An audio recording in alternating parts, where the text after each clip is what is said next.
The Ukrainian president stood in front of the world press and repeatedly, consistently, over and over again, interview after interview, said he had no knowledge of military aid being withheld, meaning no quid pro quo, no pressure, no demands, no threats, no blackmail, nothing corrupt. And unlike the first 45 minutes that we heard from the Democrats today, that's not secondhand information, it's not hearsay, it's not what someone overheard Ambassador Sondland say. That was his direct testimony. Ambassador Taylor, do you have any evidence to assert that President Zelensky was lying to the world press when he said those things? Yes or no? Mr. Ratcliffe, if I can respond. My time is short. Your time yes is or short. no? That's right. I have no reason to doubt what the president said in his. Okay, very good. So in this impeachment hearing today, where we impeach presidents for treason or bribery or other high crimes, where is the impeachable offense in that call? Are either of you here today to assert there was an impeachable offense in that call? Shout it out. Anyone? Mr. Ratcliffe, if I can just respond, let me just reiterate that I'm not here. I've got 1 minute left. I know you only got a minute left. I've just got 30 seconds. You asked the witness a question. The witness I'll withdraw the question. Let me just make this I'm not here to take one side or the other. That's your Ambassador, decision. let me answer this. Let me ask you this question. The gentleman will suspend. Spend the time. Ambassador Taylor, would you like to answer the question? Suspend the time, please. I withdrew the question. The gentleman will suspend. We will suspend the clock. Suspend the clock at 1 minute, please. Ambassador Taylor, would you like to respond to the question? Mr. Ratcliffe, I would just like to say that I'm not here to do anything having to do with to decide about impeachment. That is not what either of us are here to do. This is your job. Will you restore, Thank you, Mr. Chairman. Restore time to the clock to 1 minute? No, but you may continue 22 seconds. Fine. Mr. Ambassador,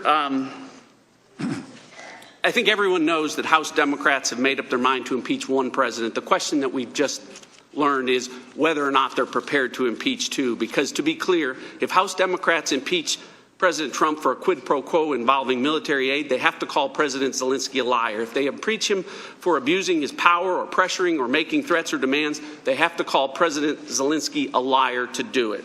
If they impeach President Trump for blackmail or extortion or making threats or demand, they have to call President Trump a liar to do it. I yield back. So, first of all, I got a lot of comments telling me, hey dummy, open a window. I got a window open, right? Now look, I sit here. Maybe 2 feet from me is the fucking window. I don't want to be cold, right? But I don't want to be sitting here in my apartment naked and sweating in the winter. Like, this shit's ridiculous to me, right? So, I got this fucking window open, and I'm starting to get cold. So now I'm going to have to get my fucking fat lazy ass up out of this chair and close the fucking window because now I'm cold. And an hour later, I'm going to be like, man, it's fucking hot in here. And I'm going to have to get up again, go open the window again. And then an hour later, I'm going to be cold. You get what I'm saying? I turn on the AC, and I say I want it to be 70 degrees in here. And it goes, okay. And then it makes it 70 degrees in here. I push one button. So, I mean, but granted, I don't know if it's bad to run an AC in the wintertime. That thought had occurred to me, and so I was like, well, until I find out whether or not it's bad to run an AC in the wintertime, I guess I'll deal with fucking being up and down every hour to open and close the fucking window. Right? And also, when it snows, like, it snows in. So, you know what I mean? Opening a window, not something that a thought that hadn't really occurred to me. I just kind of laziness and not wanting to get wet and cold kind of made me disregard it out of hand. But I hadn't considered that it might be bad to run an AC in the winter. So I'm going to look into that and see where that leads me, and I might just fucking have to deal with being wet and cold. I don't know. Because I rent. This isn't mine. So I'm not going to destroy their fucking AC and every fucking summer be like, my AC's broke. You know, I don't know. Do that fucking year after year after year. They're going to be like, what are you doing? You know, so I got to find out if that's bad. I don't know. And I'm not going to believe anything you guys tell me. I got to look that shit up myself, so save it. Because all of you are going to tell me 50 different things. Anyway, so there's that. So I didn't watch all the hearing. I listened to opening statements from the witnesses during lunch today at work. I listened to the opening statements from Adam Schiff and Devin Nunes when I got home. And then I listened to all of Schiff asking his questions, and then maybe about 10 minutes of the lawyer, and I was like, all right, this is fucking making me sick. Because it's like, it started to occur to me around then what the fuck is actually going on here, and it kind of made me laugh, but listening to them paint it the way that they are, it made me fucking sick. So I'm like, all right, fuck all this, I'm done. And like, this isn't a trial, so they don't give a shit about things like proof, evidence, and actual knowledge of events and stuff like that. This is seriously, let's get together and gossip about the president with this dude. Like, that's actually what this fucking is. So I'm just listening to the fucking, this lawyer the whole time, just like, oh my God, this is just making me sick. And so then I fast forward up to, let's hear from some fucking Republicans. The first good hour of this goddamn thing, all you hear about is Democrats, right? Like, I don't know, whatever. So you just hear from the Democrats for fucking full hours straight, and they're talking to this dude. You think that the president did something bad? Oh, I thought it was terrible. When I heard about it, I was aghast and disgusted. I was like, this is abominable. And it's just so many things. They're just terrible that he does, isn't it? And the guy would go, oh, yeah, it's just fucking awful, everything. Like, that's pretty much for the first fucking hour, right? And then the Republicans come on, and I listen to Devin Nunes, and then Devin Nunes, he says his thing, and then he kicks it over to the fucking lawyer, and then the lawyer starts asking his questions, and then this happens. Interior Minister Avakov, who has spanned both the Poroshenko and the Zelensky realm, is also saying some very unkind things on social media about the president. You certainly can appreciate that President Trump was very concerned that some elements of the Ukrainian establishment were not in favor of him, did not support him, and were out to get him. If I go to, and I'll allow the question, but are you asking? Parliamentary inquiry, are you seriously interrupting our time here? I will allow the question. I won't dock this from the time. I just want to be clear, Ambassador. If you're able to verify the things that Council has asked you in the prerequisite of the question, that's fine. Otherwise, in questions from the majority or the minority that may assume facts not in evidence before you, you should be cautioned about that. Mr. Chairman, point of order. The time is with with Minority Counsel. Mr. Ratcliffe. Chairman,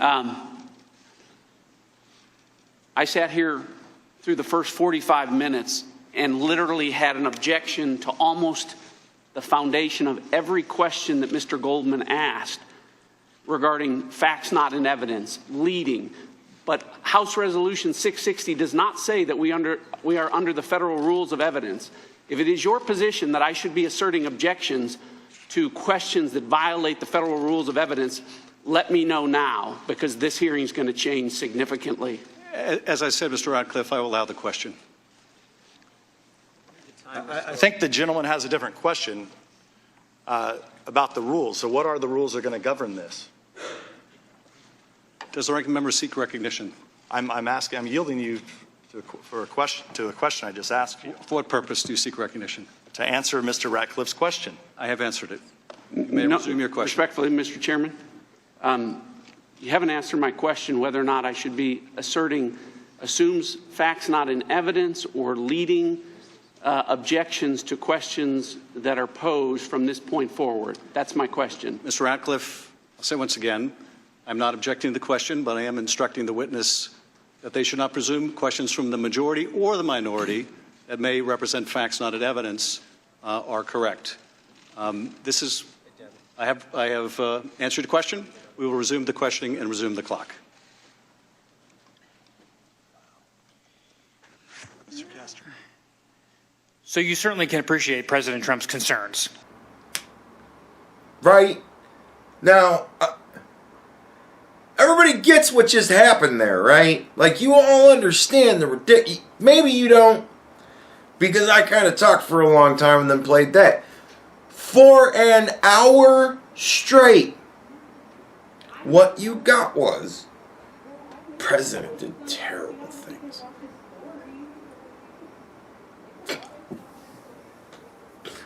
My neighbors are loud. Like, as long as there's nothing going on in the hallways, dead quiet. You can't hear fucking shit. You walk out into the hallways, and as you're walking past, I mean, you can tell what everybody's fucking doing in their place. So, you know, but, you know, so, like, yeah. But, so, alright. What you hear for an hour straight is, so what you're saying is, the president did something fucking terrible. And then the witness goes, oh, yes. Oh, it was terrible. And you know this yourself? No. I heard from a gal who heard from a guy that she knows that the president did something very terrible. That's just awful. Like, that's what you get for the first hour of it, right? And then 5 fucking minutes into the Republicans, you got Adam Schiff going, now, hey, if they're assuming shit, you know, you don't need to assume shit along with them. Just understand, after an hour straight of the Democrats assuming shit and him just assuming it right along with them, I'm like, what the fuck? And that, like, man, dude, you can tell in that clip, what is it, Ratcliffe, that guy? You can see his fucking lip quiver. He is so wicked pissed about that. You can actually see his lip quivering with just fucking rage. I'm like, oh, dude, I feel you, man. I would be fucking livid pissed. I'm not going to object to the question. I'm just saying, you're not going to answer that. I'm like, you oh, I was so pissed. But here's what it is. I actually fucking figured it out. I have got the whole... I can now finally take the entire bag of snakes and lay them all out straight for you. Right? Here's the deal. Schrodinger's cat. Right? Alright, let me explain. Schrodinger's cat was this idea that this physicist had. You take a cat, you put it in a box with a dead fish that you've poisoned. Right? Now the cat's inside the box. As long as you don't open the box, you have no idea if that cat is alive or dead. That cat could not be hungry and not even fucking give a shit about the fish. The cat might smell the fish, not fucking like it, and not fucking eat it. The cat might tell it's poisoned and be like, that's poisoned fish, I ain't eating that shit. Right? Or the cat might go, food, and eat the fucking thing. And then die. Any of those things are possible. All of them are possible. And as long as the box stays closed, all of them are possible at the same time. The cat is both live and dead at the same time. Because until you open that box, you have no idea. Until you actually physically see the result of what happens from putting a cat with a poisoned fish in a closed box, you have no idea. You have no fucking clue. So they exist in the exact same state at the same time. That cat is both alive and dead at the same time in that moment. Until you open the box and have an actual result. Right? Everybody get it now?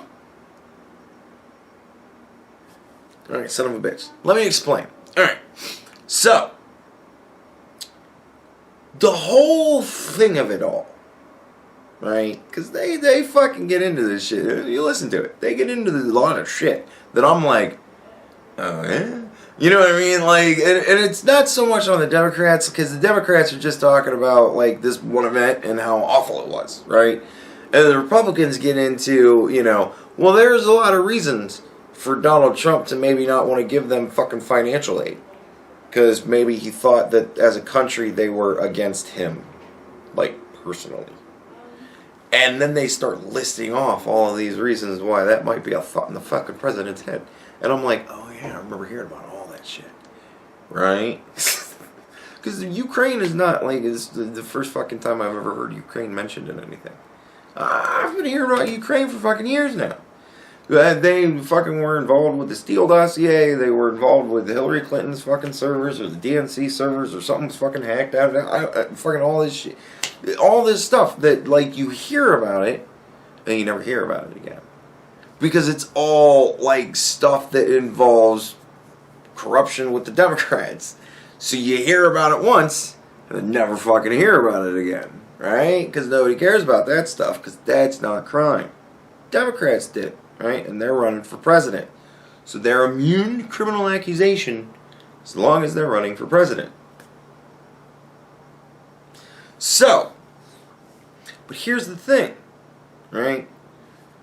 Joe Biden can be a corrupt politician that used his position as vice president of the United States to get his son into a very lucrative position that he didn't deserve in a country that he kind of had political sway over, right? That can be true. We don't know. There's not been an investigation yet. That's kind of why Donald Trump was asking for it, right? But that can be true. And that is amazingly bad. Like, that's exactly kind of what the Democrats are bitching about here. Like, but it's Joe Biden doing it, so we don't care. Alright? But that can be true at the same time that Joe Biden is running for president against Donald Trump. Like, these things can both be happening at the same time. Joe Biden can be corrupt and running for president. They're not mutually exclusive of each other. Right? Like, that's the thing. It's Schrodinger's cat. But we haven't opened the box yet. We don't know if Joe Biden's a criminal. Because if Joe Biden is innocent, right? If everything that happened with the whole Burisma and Hunter Biden and the whole fucking thing and this prosecutor and all that, if all that shit is legit, then Donald Trump is asking a foreign country to look into his political opponent. That's actually what's happening. If all that shit is legit.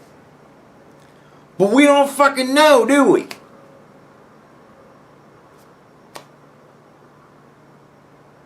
So Joe Biden can be a criminal politician and running for president at the same time. Right? Does everybody get it now? Like, that's what this whole fucking thing is. The Democrats are running with, but he's Donald Trump's political opponent. So he's immune to everything. He can't, no. Donald Trump can't have any, no. Donald Trump, you can't look into him for anything, no. because he's a political opponent. That's their line, right? They're going with cat's dead. The Republicans are going with Joe Biden might be a criminal politician. We kind of should look into that.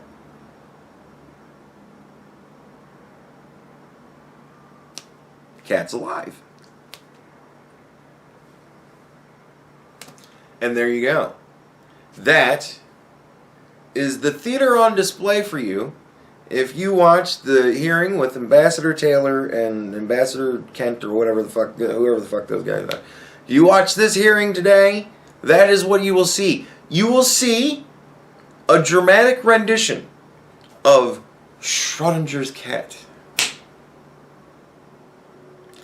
That is my assessment of the hearing and really the entirety of this whole impeachment inquiry going forward.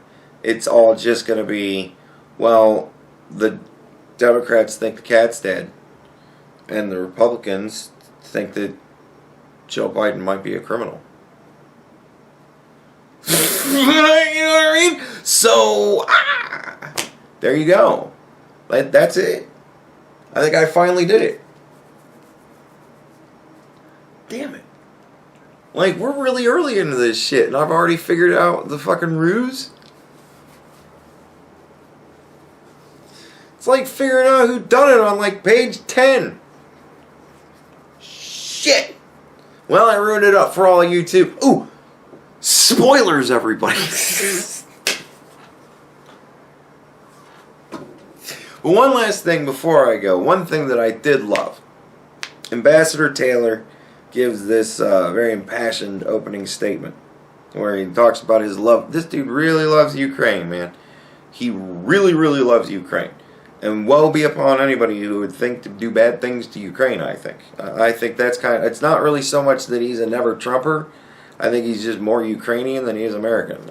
Like that, I don't know. That's kind of my general feel. I'm not making any accusations. Those are just my feelings, right? I can play your game too, bitches. So, alright. But he gives this fucking opening statement wherein he says, I'm just here to give the facts of what I know about this. And I'm thinking to myself, and those facts are, I know a guy who heard from a guy who was on the phone with the president and Zelensky. And it was terrible what was said. Those are his facts. That's what, I'm just here to give the facts of what I know. So-and-so said to me that the president said something bad on a phone call he had heard from somebody else.